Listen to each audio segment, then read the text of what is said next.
the east coast of India, near Bay of Bengal, about 35 km northeast from Puri, on the coastline of Orissa, lies an architectural marvel, the Konark Sun Temple. Dedicated to the sun god Surya, it is an epitome of temple architecture and engineering. It is a classical illustration of Orissa style of architecture. Each year, more than lakhs of people visit to see this architectural marvel. But to know about its history, we need to go back a few centuries. India was dealing with Turkic invasions that time. With the defeat of Prithviraj Chauhan at the Second Battle of Tarai, the gates of India was opened and all major native kingdoms fell one by one. Within few decades, their sultanate spread throughout North India. Odisha at that time was ruled by Eastern Ganga dynasty. Actually, the Eastern Ganga ruled Odisha and parts of northern Andhra Pradesh since the time of Guptas, but during the reign of Anantavarman Vajrahasta V, the Gangas started their military expansion. His grandson Anantavarman Chodaganga subjugated most of ancient Kalinga into his domain and extended his empire into southern Bengal. When Chodaganga Deva's son Raja III sat on the throne of Kalinga, Bengal slipped away from the hands of Ganga monarch and soon after fell into the hands of invading Bakhtiyar Khilji. With the conquest of Bengal from Raja Lakshmana Sena, Khilji sends his first attack against Odisha commanded by Muhammad-e-Siran and his brother Ahmad-e-Siran during the reign of Raja III, which was successfully repelled by the Ganga forces. Raja III was succeeded by Ananga Bhima III.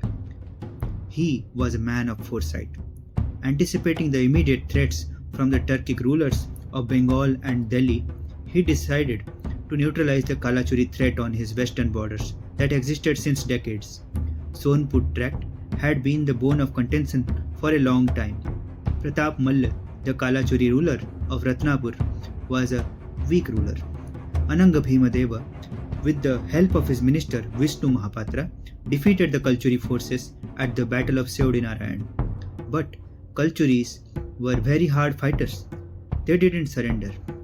Seeing the usefulness and the seriousness of the northern borders, Ananga Bhima Deva entered into matrimonial alliance with them. He married his daughter Chandrika Devi with Chandel prince Paramardi Deva as his son-in-law. In the following years, Ananga Bhima Deva moved his capital to Cuttack and reconstructed the Barabati fort on the west bank of Mahanadi with the capacity to hold 10,000 archers and several other divisions of men. During this time, Ghiyat-ad-Din Iwad Shah of Bengal rebelled and broke away from the Delhi Sultanate. He soon invaded Ganga territory and sent naval armadas over river Mahanadi but was defeated by Ganga forces led by Vishnu Mahapatra. Odia forces are noted to have crossed over into Bengal, giving chase to the fleeing Yavanas during the conflict. Later, Ananga Bhima Deva also raided South India up to Kanchi and Srirangam in the south. He became the first Ganga monarch to place his inscription in the Simanchalam temple. Ananga Bhima Deva's son Narasingha Deva first, upon ascending the throne, took on an offensive role against the Turkic rulers of Bengal rather than playing a defensive role. His army comprised of Ganga, Kalachuri, Chandel and Sena recruits. The situation in the northern borders of the Ganga kingdom was quite alarming. The Muslim Turks of Bengal, who had earlier made an unsuccessful attempt to occupy Odisha during the reign of Ananga Bhima Deva III, were still a threat to the Ganga kingdom. With the consolidation of the power of the Sultanate in Delhi and those of their governors in Bengal, the danger of a Muslim offensive on the Ganga kingdom seemed imminent.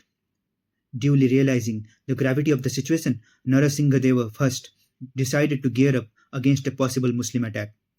He realized that it is futile to defend the kingdom by merely trying to negotiate against the belligerence of the aggressive Muslim Turks. Instead, he launched an offensive against the Muslim Turks of Bengal in order to crush their military power.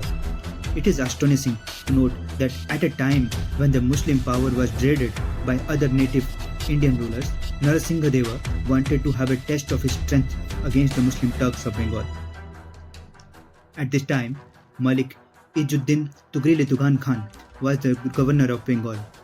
The weak rulers of the Delhi Sultan, Ruknuddin Firoz Shah, Rajia Sultana, Muizuddin Behram and Alauddin Masood Shah assisted Tughril-e-Tugan Khan to strengthen their position in Bengal. He made himself independent and dreamt of his sultanate in eastern India. The area up to the river Kangshabati was under the occupation of Orissa, and the feudatory Rajas beyond Kangshabati river were troubled by the Muslims and hence wanted a paramount Hindu leader who could safeguard their interest. His epoch-making war expedition to Bengal started in November of Saka 1165. Large number of contingents were sent from the forts to fight a guerrilla warfare. The Kalingan soldiers cladded themselves with leaves, cautiously marched through the jungles, not directly to the headquarters of Tugran Khan, but to the region beyond Kangsabati, which was ruled by local Rajas who supported Narasimha. The Muslim governor was not prepared for the battle, as it was the month of November. The Muslim governor was not prepared for this war. He planned his attack to Kalinga only after March next year. Moreover, he was not prepared for the invasion as the route to Kalinga was submerged underwater due to flooding. Surprisingly, the Kalingan soldiers in their leaf dresses looked like moving jungle pounced upon the Muslim soldiers at Lucknow. Tughril-e-Tugan Khan failed to realize the danger and made no efforts to contain the invasion of Ganga army till it reached Lucknow towards the end of Saka 1165 to capture it. When Lucknow was ravaged by the Ganga forces, Tughril-e-Tugan Khan realized his mistake and made hasty preparations to repel the invaders. Minhaj-e-Siraj, the author of Tabaqat-i-Nasiri, who accompanied Malik Tughril-e-Tugan Khan to Lucknow and witnessed the battle between the Turk forces and the Ganga army, writes, in the year 641 Anno Hijri, the Rai of Jajnagar started trespassing into capital Lucknowti territory, and in the month of Sawal Malik Tughril-e-Tugan Khan marched towards the Jajnagar country. The Muslim forces marched along the highways as far as Lucknow and reached Katasin after having crossed the rivers Adaya and Damodar. On Saturday, the 6th of month of Jikata 641 Anno Hijri, Malik Tughril-e-Tugan Khan assembled his troops. Engagement commenced with the enemy. Gaining some initial success, the Muslim army followed the forces of Narasimha Deva, who were on a tactical retreat at this point towards the frontier fort of Katasin. The Odia army had dug pits and trenches to force the advancing Muslim cavalry to slow down and halt. They also left some of their elephants unattended, along with some fodder in open field to lure the advancing enemies and expose them to be captured. The forces of Tugan Khan delivered an assault on the fort of Katasin, which was abandoned by the Ganga army. In the middle of the raging battle, a retreating Odia force led Tughril-e-Tugan Khan to believe that Odia army has left the area. Since there was no challenge from the side of the enemy, the Muslim forces retired to a midnight meal and were in a relaxing mood. When the Muslims were relaxing and enjoying their meal, a small contingent of Odia soldiers came out of the fort of Katasin to create an impression of taking back their grazing elephants. This was no doubt a tactical venture on the part of Odia soldiers to dislocate Muslim camp. This move proved a grand success. A contingent of Muslim army marched against the Odia soldiers to thwart the attempts of the Odia soldiers to take back the elephants. This was an opportune moment for the Odia army. Just at this time, the Ganga forces, who concealed themselves in the cane groves, thick bushes of Katasin, ambushed the Muslim soldiers and charged on them by surprise. A section of Ganga forces made a sortie from the direction of the fort, and simultaneously another detachment of 200 footmen and 50 horsemen stole their way from behind the cane jungle and fell upon the Muslim forces like storm unleashed, overwhelming them with their fury. The lightning counter-attack was directed by Narasimha first himself, with the help and support of his commander Paramardi Deva. The panic-stricken Muslim army struggled hard on the same highway on which they advanced earlier. In accordance with the planned strategy of Narasimhadeva, contingents of his army were stationed at strategic points. At the time of the retreat of the Muslim soldiers, they were attacked unexpectedly at different points of the highway and were butchered mercilessly. As a result, Tugan Khan lost a major segment of his army. The remnants of the demoralized and dispirited Muslim soldiers were charged by the Odia soldiers for about 70 miles up to the fort of Lucknow. Tugreli Tugan Khan, leading the retreat from Katasin, had reached Lucknow, saving his own life. The rule of the Turks at Rud region had come to an end. The victory at Katasin resulted in the expansion of Ganga kingdom up to the river Damodar in the north. The rule of the Turks was thus terminated in Rud, leaving Varendra region exposed to the invasion. Narasimhadeva took about a year for preparation and reinforcement of his army. On the 14th March, Saka 1166, the army of Ganga monarch knocked at the gate of the Muslim capital again. Here, a strategy was made to inform the Muslim governor that the army of Hindustan was rearing the fort, but in reality, the army of the Ganga monarch marched through Bihar along the southern bank of the river Ganges and arrived at the gate of Lucknow. In the course of this action, the fief holder of Lucknow, Fakhr-ul-Mulk Karimuddin Langri, was slain along with a large number of Muslims who tried to fight with the Odia army in the open field. At this critical juncture, Tugril Tugan Khan sends Sarf-ul-Mulk al-Asri and Qazi Jaliauddin Kasani to the imperial court of Sultan Alauddin Masood Shah to solicit his help against the invading troops of Narasimhadeva I. The appeal of the governor of Bengal was heeded, and Sultan ordered Malik Qurakkas Khan, the governor of Kara Manipur, and Malik Tamur Khan, the governor of Audh, to come to the assistance of Tugrel Tugan Khan. The military assistance sought by Tugan Khan reached Lucknow on the first month of Ji-Hajjaj 642 Anno Hijri.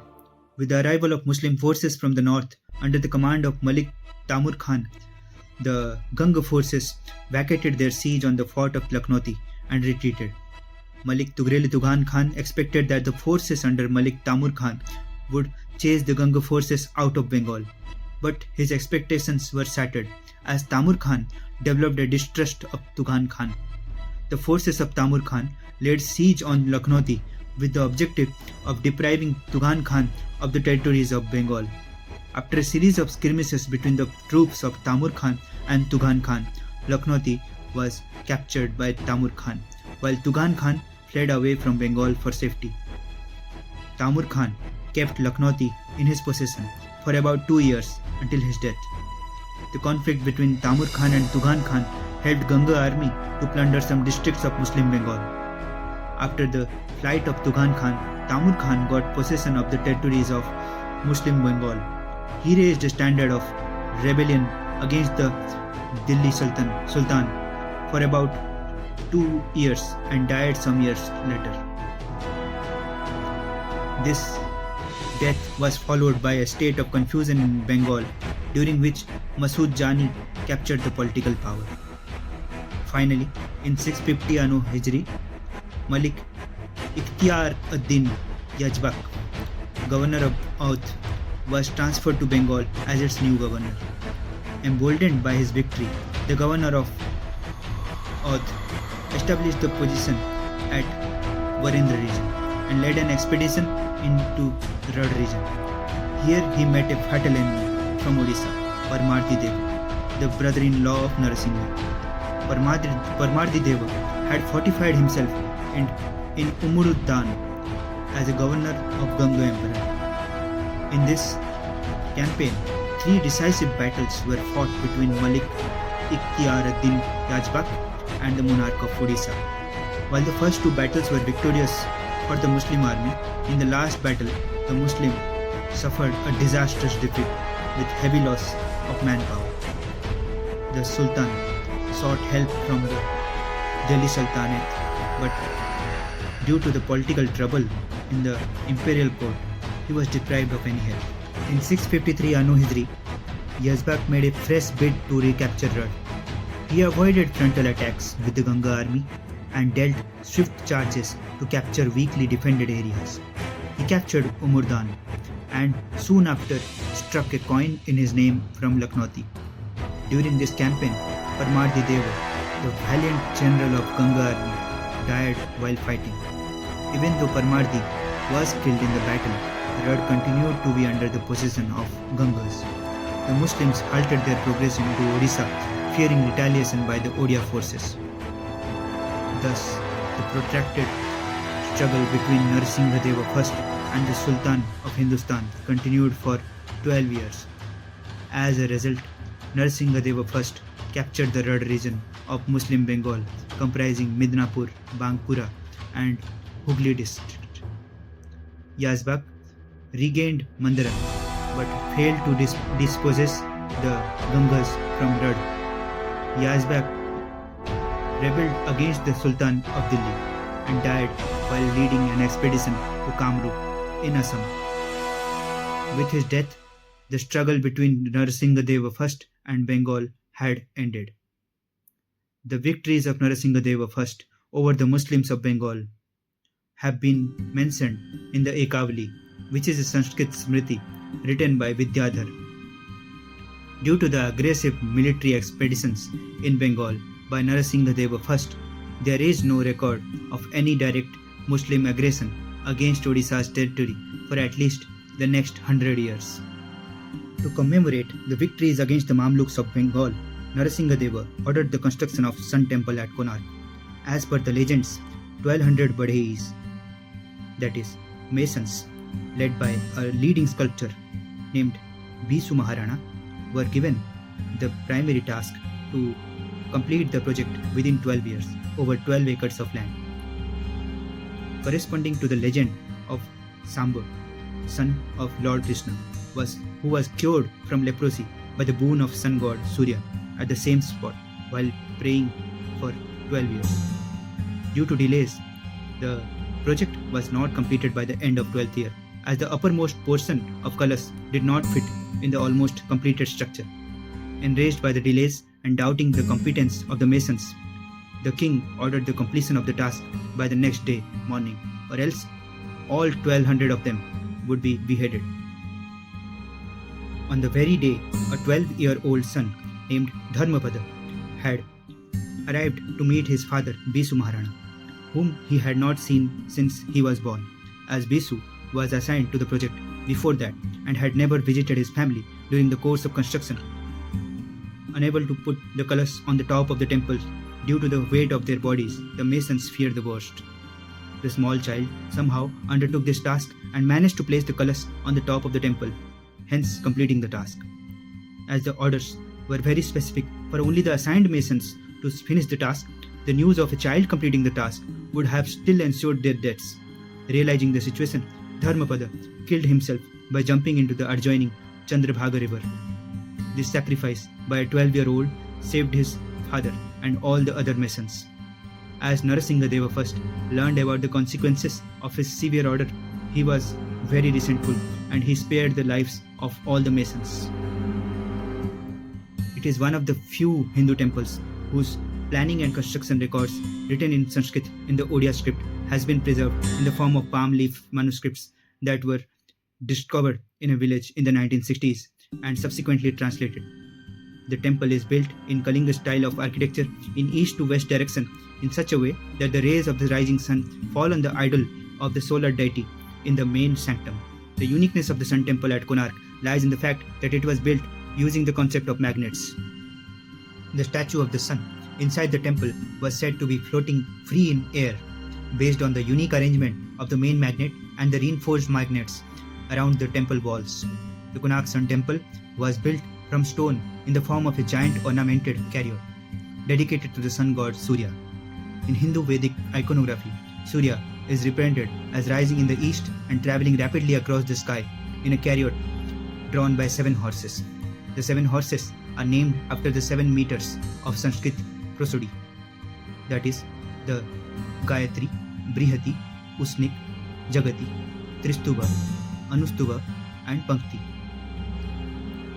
The architecture is also symbolic, with the chariot's 12 pairs of wheels corresponding to the 12 months of the Hindu calendar, each month paired into 2 cycles, Shukla Paksha and Krishna Paksha. The stone temple was made from 3 types of stone. Fluorite was used for the door lintels and frames, as well as some sculptures. Laterite was used for the core of the platform and staircases near the foundation. Khondalite was used for other parts of the temple. None of these stones occur naturally nearby, and the architects and artisans must have procured and moved the stones from distant sources, probably using the rivers and water channels near the site. The peak of the temple was said to be a giant 52-ton magnet. The size of the temple is awe-inspiring. The original structure was over 229 feet tall. The main Viman of the temple fell in 1837, and what we see today is the surviving ruins. Konark is a stunning blend of remarkable temple architecture, rich heritage, pristine beaches, and striking natural beauty.